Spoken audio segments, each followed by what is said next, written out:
The following is a presentation of 912 Sports.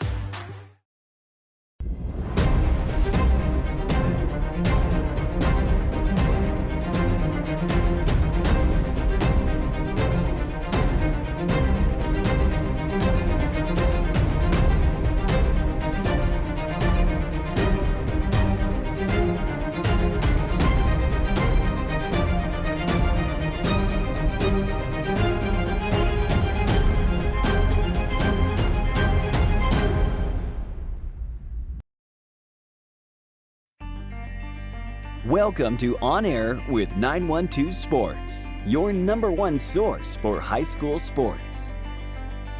With Sean Smoke, Kevin Price, and Robbie Ross. On Air with 912 Sports is brought to you by Coastal Pines Technical College. Go Coastal. Prime South Bank.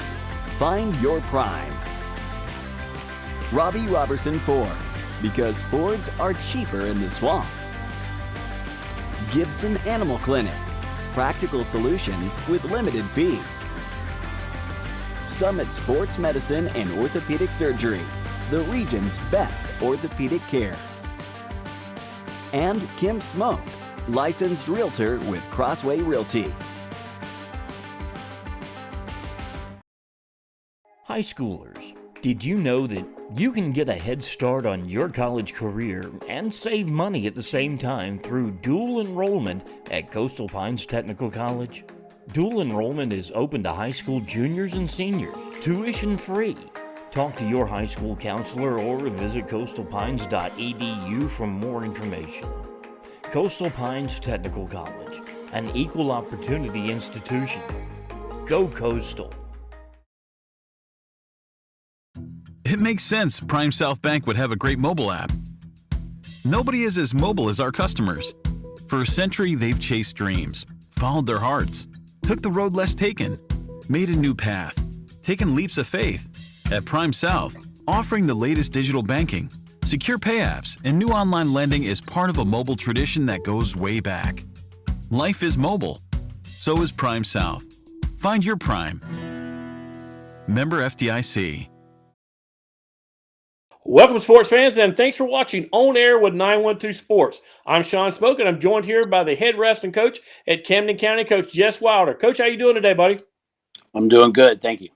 Coach, coming off a big victory up in Beaufort this past Saturday. You guys won your 9th consecutive duals championship there at Camden County High. I believe this is the 10th championship since 2012. Just a phenomenal job, Coach. So congratulations. But let's go back to, I guess, to some of your philosophy, Coach, to get this many wins. What is it that you look for in a wrestler when they come into your program that you know that they can be a part of your team? Some people say things that I'm about to say, and honestly, it's probably not true. But we look for good kids that we know we're not going to have to spend. This probably isn't even the greatest thing to say, but we don't want to spend a lot of time on discipline and grades and work ethic and stuff like that. So we really just try to recruit the type kids that we think we can spend most of our time on technique and developing wrestlers. So, we kind of look for the kids that either looking for an identity, maybe they don't play a sport at all, or maybe they played sports up through 8th grade, but they really weren't great at anything. And sometimes wrestling's that one sport that if you want to be great and you just genetically don't have the fast twitch muscles to be great in sports that take that, we try to get those kids and train them, and because sometimes those are the hardest working kids, the kids that weren't blessed with the natural talent. And so we try to turn those kids into wrestlers, and that's kind of what we've done. My first couple of years, I was a little better at with at-risk kids and stuff like that, but you get burned so many times, to be frank with you, that now we just try to recruit kids that that we won't have to spend a lot of time doing that, or we spend a lot of time and effort to get them great, and then they either quit on us or they get in trouble, or we can't just keep them around because culturally they're just this too toxic for the program. So it's kind of a different way of doing things, but it's been working out.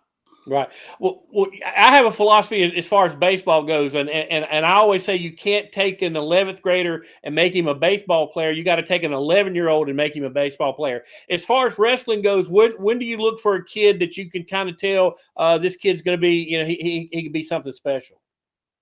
Well, I mean, there's several ways to get there.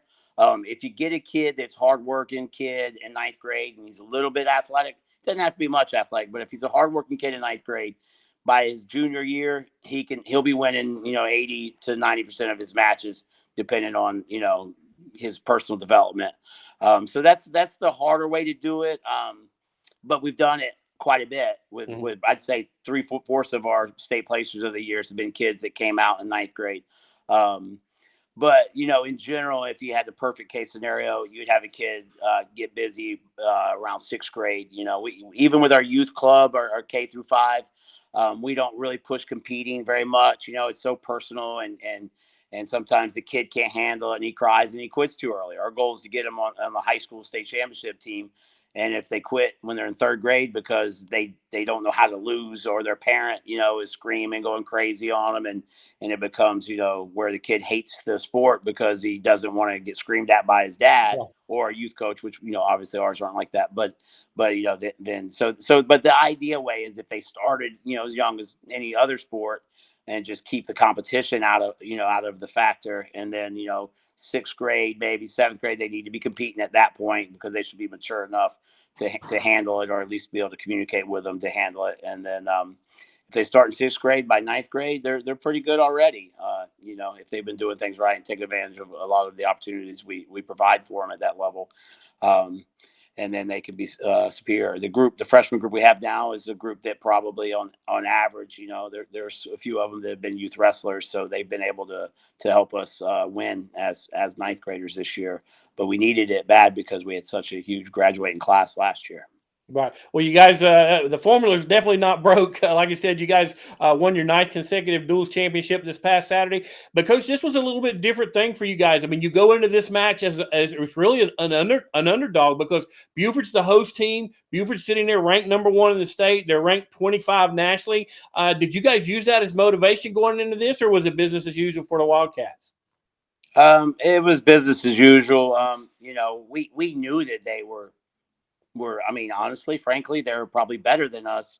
If you looked at the 14 weight classes and you put it on paper and you looked at a bunch of different scenarios, different matchups, it's hard for us to come out on top. I know it doesn't look like that looking at the final score, but they really did have, on paper, again, a lot better team than we do. I mean, they have a lot of returning state placers, a lot of kids, most of them ranked higher than our kids. But at the same time, our kids don't necessarily get ranked that high because of where we're at geographically. And then we compete a lot in Florida, obviously, because of, location. So, and we like that. We like, kind of staying under the radar and all that. But, they do have great kids and talented kids and good coaching. They definitely, if we wrestle that duel again, they could beat us. But our kids, they're not we didn't have to really like hype them up as far as let's go get some respect type thing. It's just a matter of doing what we that we expect them to do, and that's just wrestle as hard as they can and try to keep improving their position no matter what it is, good or bad. And we really try not to focus on the result as much as the effort, and then we'll take it from there. Even if we wouldn't have won it, I would be sitting here feeling the same if based on their effort, and their effort was very good across the board. Right. Well, I think Georgia Grappler's got some video out, and they said it was probably one of the most electric atmospheres at this Saturday competition that ever been around in wrestling. Do you concur with that, or was it pretty exciting? It was very exciting. Again, hats off to Buford. I think what they did is, if I'm not mistaken, they bought about 100 tickets and gave them to the first 100 students that showed up. So they had a huge student section, and obviously they're reigning state champions as well. And of course the wrestlers are friends with all the other kids on campus. So they knew it was going to be a big deal that, potentially it'd be 2 defending state championship teams, and they've won it multiple times in a row as well. So, kind of people saw it coming as being a good match. And, we had I had alumni there. That always, obviously as a coach, it makes you feel good that you have kids that are in college or are already out in the working world, and they go out of their way to come support the kids and and family and all that stuff. We had former parents of kids that aren't even wrestling anymore that drove up and got hotel rooms and to cheer us on. So that's a pretty neat thing for them to do, and that's kind of cool. But yeah, the fans, it was loud. I mean, it was hard to even coach sometimes because they just couldn't hear anything. But really, a coach is not that important once the action starts. Yeah. I mean, he can make a difference sometimes, but ultimately the coaching's done before we get there. Exactly. Well, you guys had a great run. You beat North Gwinnett 74-3. Then you beat Mill Creek. I believe that was 40-36. A little bit closer match there, and then we're able to beat Buford by a final score of 39-22. So, I'm sorry, it was 42-24 was y'all's match against Mill Creek, and then 39-22 there against Camden. So, like I said, a good tight match there with you and Camden, but your Wildcats come out on top. But one of the things that's unique about you, Coach, is you've been able to coach both of your sons this year or in the past. Reagan, I believe, was there part of your team, 3-time state champion, was actually a 912 wrestler of the year for us. And then this year you've got Ryder has come on board. I'm assuming he's a freshman this year. He's actually our current player of the month for Coastal Pines Technical College. But talk a little bit about that relationship and what it's meant to be able to coach both your sons on your team. It's everything. It's kind of like, you don't want to make your kids do anything, but it's kind of like if you owned a farm back in the days, or maybe even some people now, or a mechanic shop, you want your kid to number one, develop the skill and the things that come from being skilled in whatever the family does or whatever. And also it's just what, it's kind of what you do as a family. And it's the only way as a coach, if you want to, it's, I won't say the only way, but it's an important way to spend time with your child as a coach. If you want to be serious at coaching and you have children, it's, in my opinion, best to get them involved, whether it be as a manager or a player or, whatever it is. I just couldn't spend this amount of time without my family. So, I would just have to give up coaching. So I'm glad it worked out, where, Raiden was a successful wrestler. And so is Ryder at this point. So, it means a lot. It's extended my career, to be frank with you. Like, I couldn't imagine I'd still be a head coach at Camden if I didn't have Ryder be born quite a bit, probably about 6 years away from my daughter. So, but so in a way, I kind of, I credit that to keeping me motivated to keep doing what we're doing and stuff like that. So, that's where I'm at with that. Right. And Ryder's had a heck of a season. He's undefeated so far as you guys transition now from duels into traditional type wrestling. I'm sure you've got some guys that'll be back and competing for state titles here in a few weeks. Yeah. We, we talked about it a little bit at practice today. It's individual time. I mean, we only have 3 seniors that are starting right now. So, I mean, everyone has a reason to be in there and improving and getting better, whether they're the first string guy or not. And honestly, some weight classes, we don't know who our first string guy is, because with the duels, their job is to go whatever weight we ask them to do and do what the best they can. And, now we start listening to more so individually what their goals are. And then, we start looking at performances and kind of starting to make a lineup. And we got an event this weekend, so there's still wrestling to be done. But yeah, we have some kids going for, we'll be going for some state titles. And, the coaches are going to work as hard as they can to help those individuals achieve that. Right. And that's just a few weeks away there in Macon. So we'll keep up with that. But Coach, we appreciate your time today. Congratulations again for that 9th straight title, 10 since 2012. Just a phenomenal job. You guys keep at it. And again, appreciate you being on air with 912 Sports. All right. And congratulations to South Effingham for winning the state championship, for Glen Academy for getting 4th. That was an awesome job by those guys. Yeah, I'll tell you, a lot of good wrestling going on in the South. This was a North Georgia thing for a long time, but you guys have turned the tide, so to speak. Yeah, there's secret hard work. Exactly. Appreciate you, Coach. Talk to you soon. Yes, sir.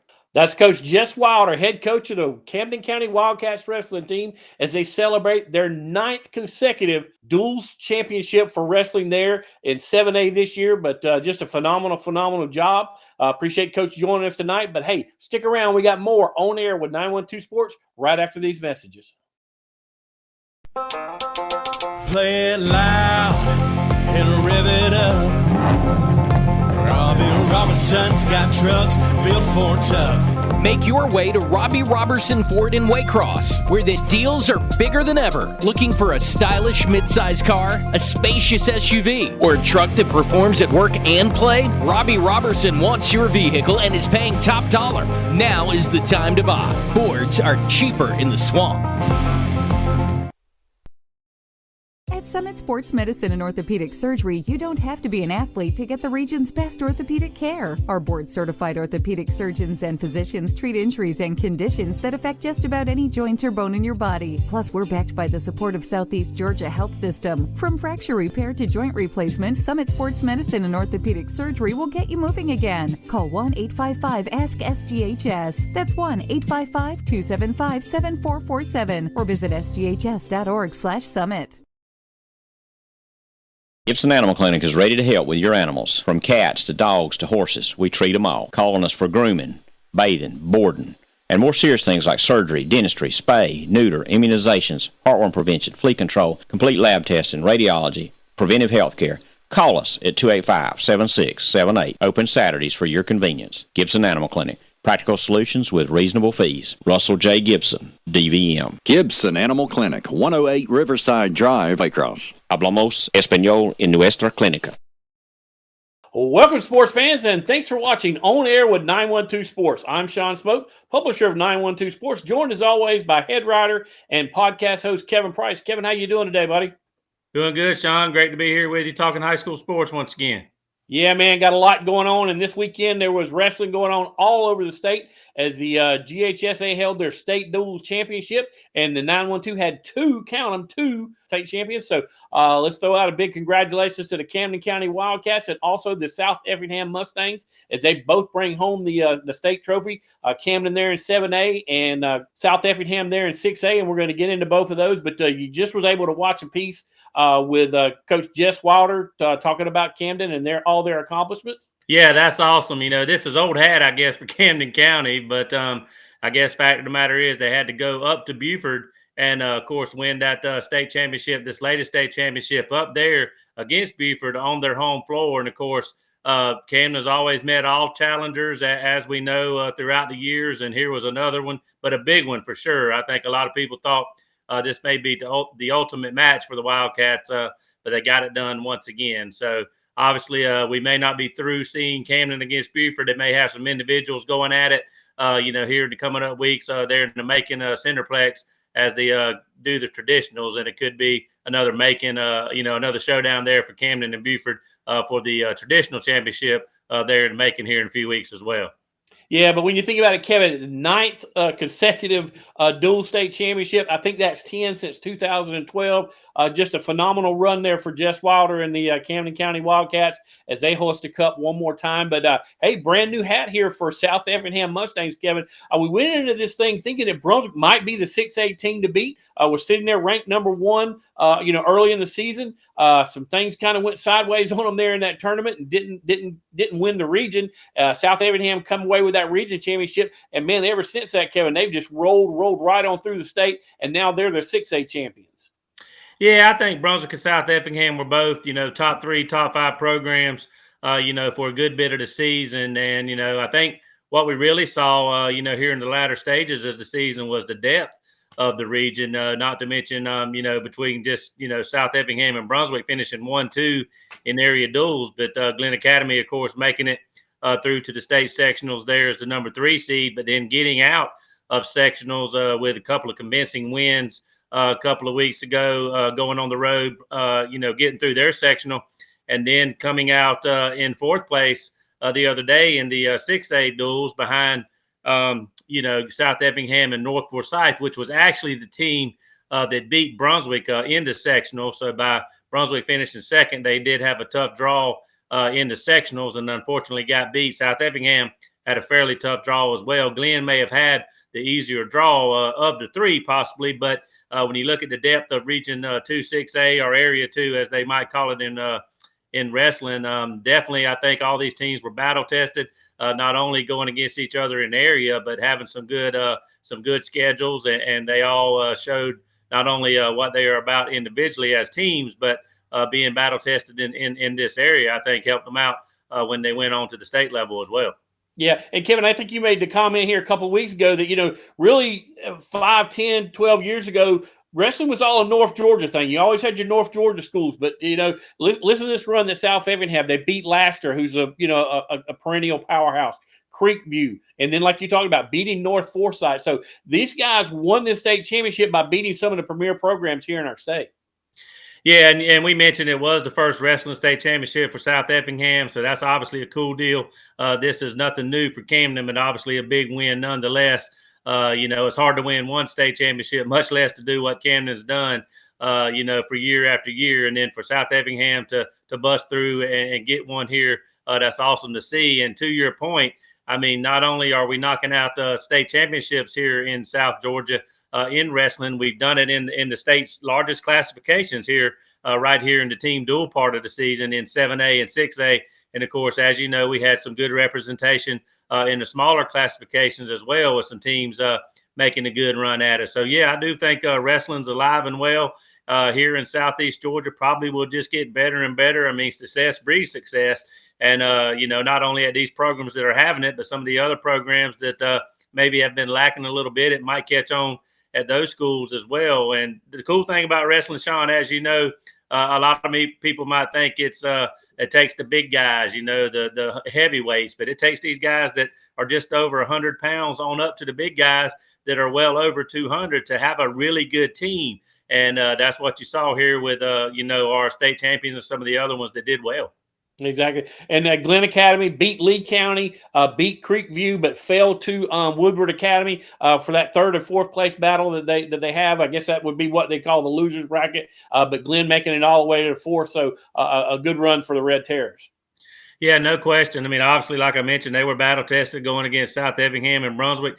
They had played or gone against a tough schedule in some of their tournaments, going against some teams from other states as well. And, they had several kids, Sean, I think, coming back from a team last year that finished just short in duels. I think they finished one match short last year of getting out of sectionals and making it on into the 8. So this year they made it that far, but not only did they make it, they showed well when they got there, and did lose their first match to Woodward Academy, but came through that elimination bracket, got as far as they could, had a chance to, finish third, but still got the fourth place trophy nonetheless. So a great showing by the Red Terrors.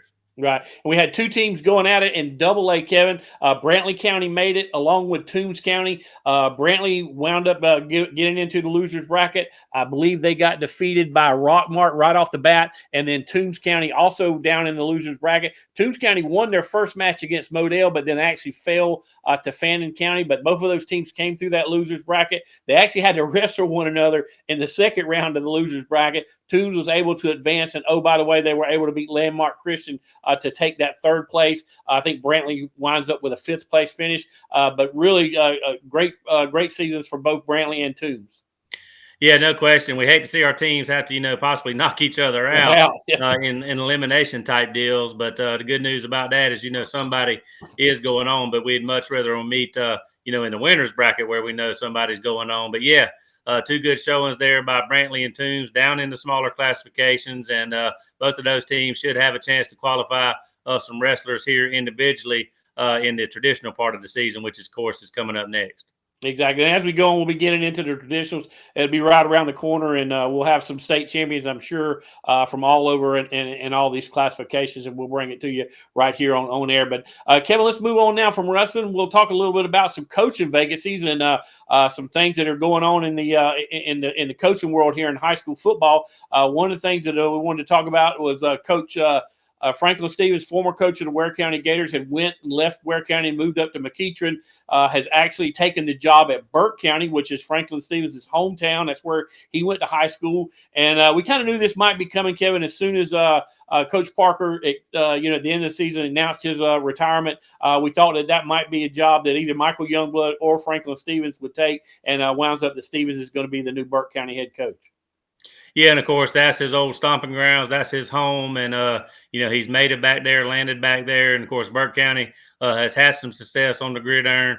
Obviously Coach Stevens has had a proven track record as well. So I think it's a good marriage, if you will, for both Burke and Coach Stevens. Good to kind of have him back down here this way, at least a little closer to Southeast Georgia. And of course, that incident with the former coach, as scary as it was. We're glad that worked out okay, and he's going to be able to watch some more Burke County football there. But that did happen here in Southeast Georgia at Wayne County. And, of course, unlike that Cincinnati-Buffalo game just a few weeks back where that fortunately worked out as good as it could as well, they continued that game that night. But that was at the wishes of the players for Burke. They knew their coach would want them to play and play as hard as they could, but certainly a weird situation, not something that you want to see, happen there like it did in Jessup, but greatly it worked out for everybody involved, and it's going to be okay in the long run, and Burke's got him another good head coach. Exactly, and we're happy to report that Coach Parker's doing well. He has decided to step aside from coaching, but he is doing well and on the road to recovery. So, we're glad about that. But two jobs, Kevin, that are open here in the 912. One we knew has been open for a while, and that's the Statesboro job with Coach Kaiser retiring. But now it looks like the Liberty County is going. The Liberty County job has been posted and is open. I thought Coach Tony Glazer done an excellent job this year, took Liberty County to the playoffs this year under difficult circumstances there with the loss of Coach Kurt Warner. But Liberty County now looking for a new head coach. Yeah, they are, and he did do a great job under some unfortunate and just bizarre circumstances, and he had to pick up the pieces and move on. So did those kids, and everybody rallied the troops, so to speak, and they had a good season and went to the playoffs. And I'm not sure what all exactly happened there and where things have fallen, but then Statesboro with Coach Kaiser deciding to step aside. They've had some rough sledding there in recent years, haven't quite been able to get back over the hump. But I would think that Statesboro job's attractive. We'll see who they get, and hopefully they can get the ball rolling again there, because I know they should have some good athletes still around that school and around that Bullock County area that would want to strap on that gear for Statesboro and play some hard-nosed football like they have in the past. Exactly. Hey, if you take over that job, you got Cam McHale that's still on campus there, and I'm sure he's going to want to play football his senior years. So it's not like you're walking into a bare cupboard there. So it stays. Right. But I'm really kind of shocked that job hasn't been filled up until this point, because it's been open now for several weeks. But we'll just keep an eye on it and see what Statesboro does. They may be looking for the right man before they pull the trigger. But like I said, it kind of being open this long, I think it's kind of a strange thing. And that's going to wrap it up for Kevin and I here this week. But stay tuned. We've got more on air with 912 Sports right after these messages.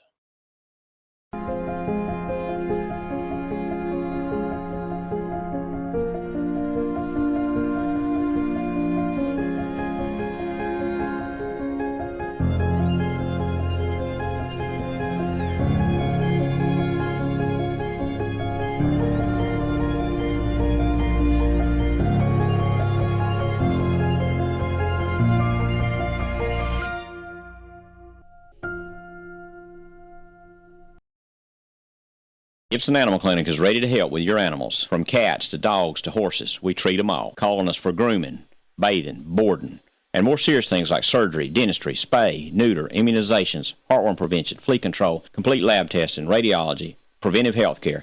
Call us at 285-7678. Open Saturdays for your convenience. Gibson Animal Clinic. Practical solutions with reasonable fees. Russell J. Gibson, DVM. Gibson Animal Clinic, 108 Riverside Drive, Waycross. Hablamos español en nuestra clínica.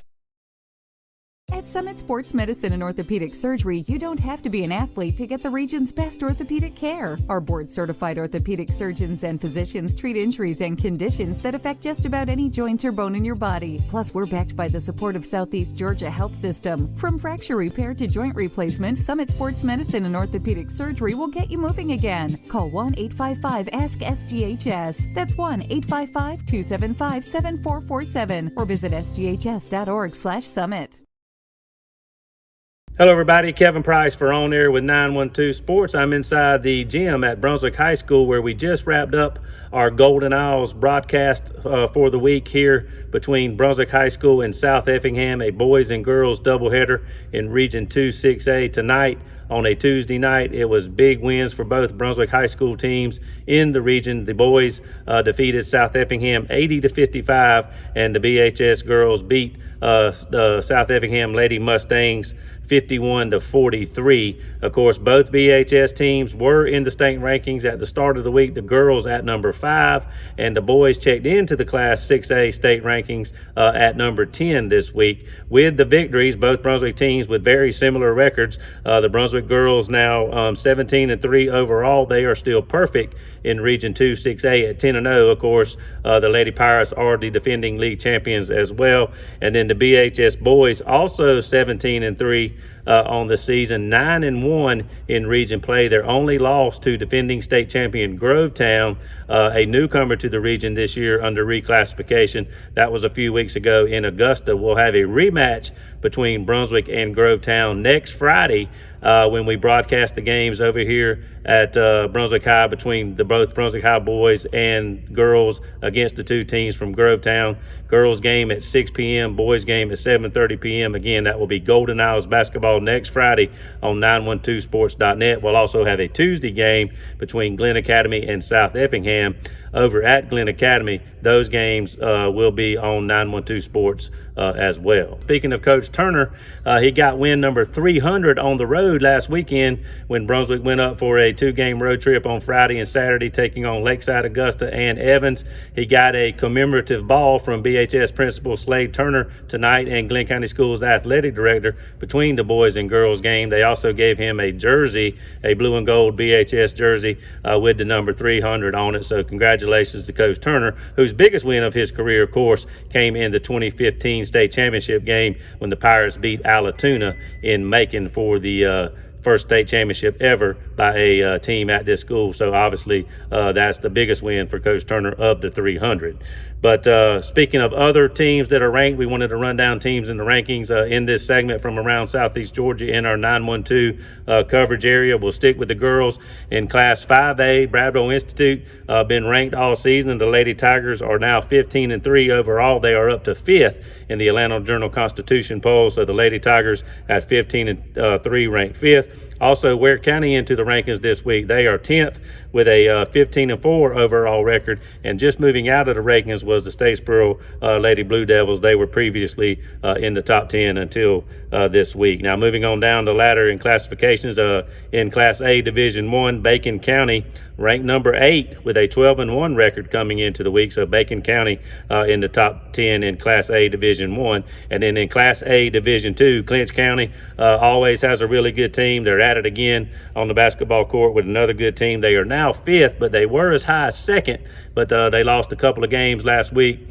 losing to now number 1 Turner County by 2 points, and also losing again. So they now have 2 losses. They are 13-2. Now, moving over to the boys' side, not as many ranked teams from our coverage area in 912 area code, but still a lot of really good teams. Again, Brunswick ranked 10th or 6th now, or 10th now in Class 6A, excuse me, and then also in Class A Division 2, a team that we knew would be good when the season started. That's the Charlton County Indians. They're now at number 6 with a 16-1 record. So just number 6 with a 16-1 record, but they'll have a shot at the state championship as well. So some good basketball being played here in Southeast Georgia. We're working our way towards Fabulous February, and of course we'll be covering Brunswick and Glen right here on Golden Isles Basketball on 912sports.net. And for On Air with 912 Sports, I'm Kevin Price. It makes sense Prime South Bank would have a great mobile app. Nobody is as mobile as our customers. For a century, they've chased dreams, followed their hearts, took the road less taken, made a new path, taken leaps of faith. At Prime South, offering the latest digital banking, secure pay apps, and new online lending is part of a mobile tradition that goes way back. Life is mobile. So is Prime South. Find your Prime. Member FDIC. Play it loud and rev it up. Robbie Robinson's got trucks built for tough. Make your way to Robbie Robertson Ford in Waycross, where the deals are bigger than ever. Looking for a stylish midsize car, a spacious SUV, or a truck that performs at work and play? Robbie Robertson wants your vehicle and is paying top dollar. Now is the time to buy. Fords are cheaper in the swamp. High schoolers, did you know that you can get a head start on your college career and save money at the same time through dual enrollment at Coastal Pines Technical College? Dual enrollment is open to high school juniors and seniors, tuition free. Talk to your high school counselor or visit coastalpines.edu for more information. Coastal Pines Technical College, an equal opportunity institution. Go Coastal. This has been a presentation of 912 Sports.